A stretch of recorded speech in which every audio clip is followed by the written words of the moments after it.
Assalamualaikum warahmatullahi wabarakatuh.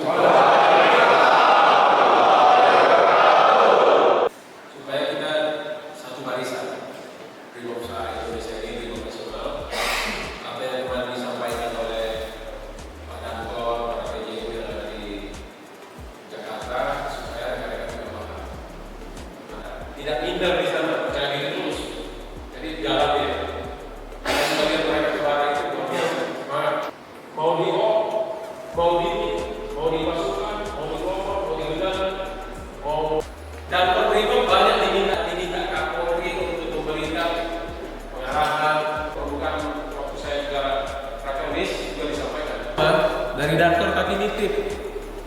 Inilah bagian yang disampaikan ke kita, di mana ini disampaikan diminta Kapolri ke Mabes Polri sama ke para perwira seluruh yang ada di Indonesia.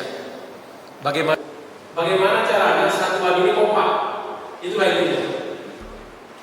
Jadi pasukan yang ngeri, yang kita takuti adalah pasukan yang sehari-hari makanannya itu adalah penderitaan. Itulah baru pasukannya. Karena dia tak peduli apa dia tahu. Karena dia tak suka SKM. Yang dia tahu adalah